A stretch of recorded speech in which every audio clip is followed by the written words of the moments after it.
Sultan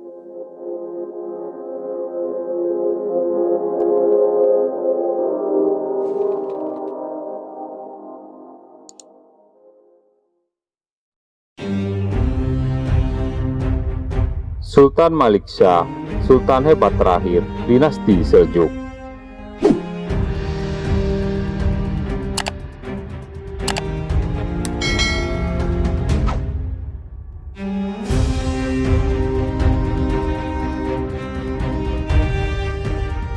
Banyak episode sejarah yang belum sampai kepada kita. Bisa jadi karena kita sendiri yang enggan untuk menelusurinya, atau memang ada oknum yang tidak ingin kita tahu seberapa hebatnya masa lalu umat Islam. Sebab masa lalu mampu menata ulang gaya kita untuk mempersiapkan masa depan.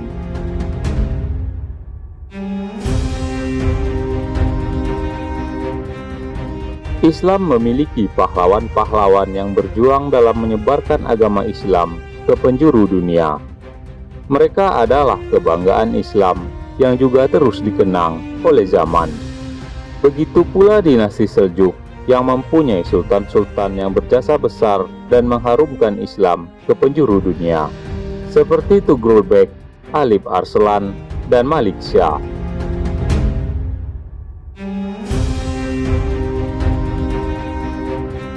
Setelah meninggalnya Alip Arslan, beliau digantikan oleh anaknya yang bernama Malik Syah.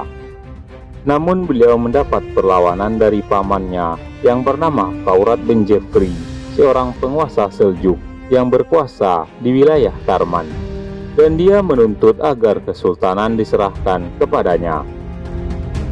Maka terjadilah pertarungan antara Malik Syah dan pamannya sendiri di sebuah tempat dekat Hamatzan. Kaurat kalah dalam pertempuran itu dan terbunuh. Dengan demikian maka Malik Syah mampu menguasai kerajaan Seljuk yang berada di Karman. Kemudian beliau mengangkat Syah bin Alip Arslan sebagai sultan di tempat itu. Peristiwa ini terjadi pada tahun 465 Hijriah.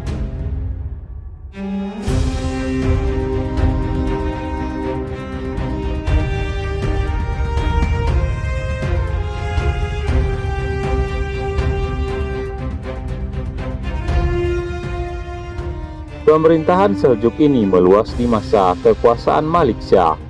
Di masanya wilayah kekuasaannya terbentang dari Afghanistan di sebelah timur hingga Asia Kecil di sebelah barat dan negeri Syam di bagian selatan.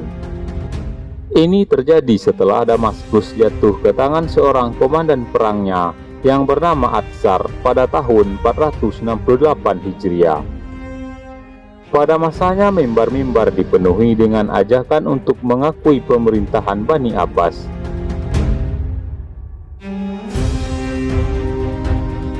Malik Syah menyerahkan wilayah-wilayah yang ia kuasai di negeri Syam pada saudaranya yang bernama Tajud Daulah Tatmasi.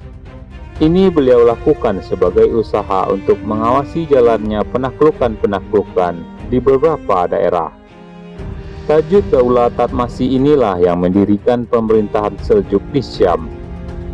Sultan Malik Syah juga telah mengangkat salah seorang kerabatnya yang bernama Sulaiman bin Qatalmasih bin Israil untuk memerintah di wilayah Asia Kecil, yang sebelumnya berada di bawah kekuasaan Romawi pada tahun 470 Hijriah.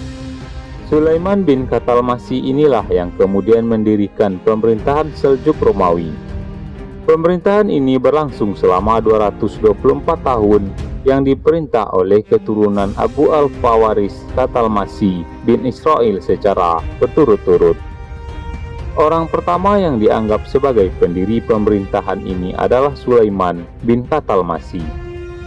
Ia telah mampu membuka negeri Antakya pada tahun 477 Hijriah. Sebagaimana anaknya yang bernama Daud juga mampu menguasai Kauniyah pada tahun 480 Hijriah, yang kemudian ia jadikan sebagai ibu kota pemerintahannya. Kauniyah dikenal sebagai salah satu kota terkaya dan terindah di wilayah yang berada di bawah Kekaisaran Bizantium di Asia Kecil. Orang-orang Seljuk telah berhasil mengubah Kauniyah dari kota Bizantium Kristen menjadi kota Seljuk Islami.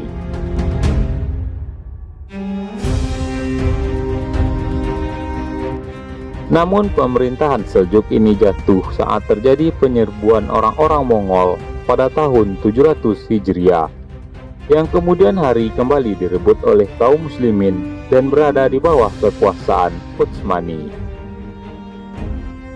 Orang-orang Seljuk Romawi demikian berambisi untuk melakukan Turkiisasi Asia Kecil dan berusaha sekuat mungkin untuk menyebarkan ajaran Islam beraliran Sunni di dalamnya.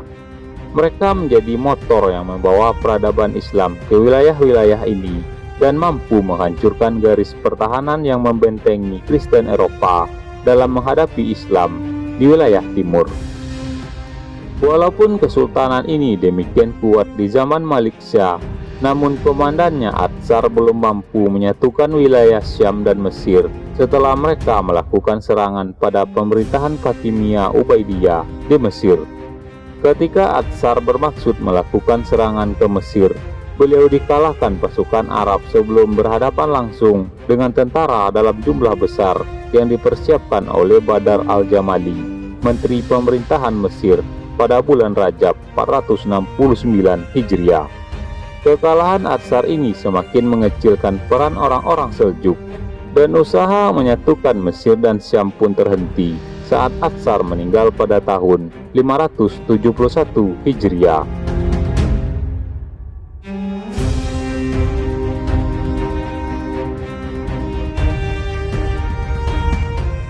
Sultan Malik Syah wafat pada tahun 485 Hijriah, maka berakhir pula lah kebesaran nama Kesultanan Seljuk yang demikian terkenal selama masa pemerintahan tiga sultan, Tughril Bek, Alip Arslan, dan Malik Syah. Setelah itu Kesultanan Seljuk mengalami kemunduran, melemah, dan terlibat pertikaian di kalangan mereka. Sementara itu beberapa dinasti kecil memerdekakan diri. Pada sisi yang lain, sedikit demi sedikit kekuasaan politik khalifah juga kembali, terutama untuk negeri Irak. Kekuasaan dinasti Seljuk di Irak berakhir di tangan Alauddin Aziz, seorang gubernur dari suku Shah Khawarizm, pada tahun 590 Hijriah.